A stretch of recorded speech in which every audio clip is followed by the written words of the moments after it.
занявший первое место в конкурсе на лучшее литературно-художественное произведение и произведение живописи, посвященном 25-летию образования Народного собрания Республики Ингушетия в номинации «Лучший рисунок». Вот так в Малом зале Народного собрания состоялась торжественная церемония награждения победителей творческого конкурса. Дипломы, грамоты и памятные подарки школьникам вручили заместитель председателя Народного собрания Асхаб Сукиев, члены комитета по образованию, культуре и связям с религиозными организациями Марьям Амриева и Мустафа Цуров. Я вас с этим поздравляю. Очень рады вас видеть за столом. Мы всегда в последнее время особенно уделяем огромное значение и внимание нашей молодежи.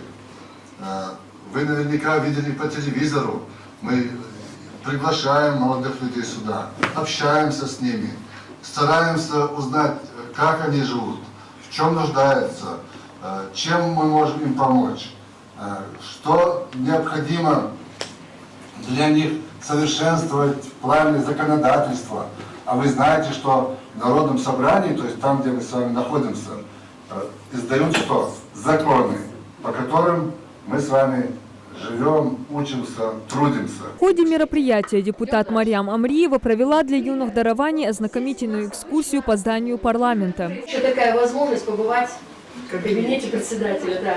Тем более он отсутствует, я бы сказала, похозяйничаем здесь. Пожелаем хозяину этого кабинета плодотворной, успешной работы. Марьям Амриева рассказала детям об истории парламентаризма в республике, структуре Народного собрания и в целом о деятельности депутатов и сотрудников аппарата Заксобрания. Она же возглавляла комиссию по определению победителей конкурса. По окончании экскурсии дети были приглашены в парламентскую столовую на чаепитие. В ходе награждения депутат отметила, что работы участников конкурса приятно удивили и убедили в том, что у нас невероятно талантливая молодежь.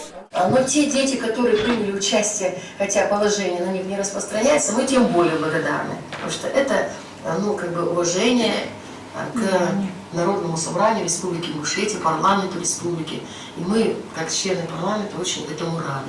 Сопровождала учеников на мероприятии заместитель директора лицея города Назрань Мадина Цалоева. В завершение торжественной церемонии она обратилась к участникам конкурса, обозначила значимость сегодняшнего дня. У нас, у маленького ингушского народа, есть своя республика, есть свои институты власти, есть своя конституция, есть свой герб, флаг, гимн.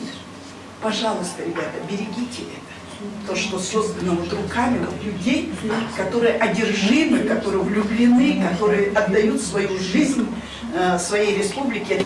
Любите свою родину, приумножайте ее благо, будьте достойными сынами своего государства, республики Ингушетия. Несмотря на то, что по положению конкурса награды полагались только победителям и призерам, руководством парламента было принято решение поощрить всех конкурсантов. Таким образом, ни один из участников не остался без внимания. Депутаты пожелали ученикам дальнейших успехов в учебе и творчестве, чтобы ими могли гордиться не только родители, но и вся республика. Диана Дударова, Новости 24.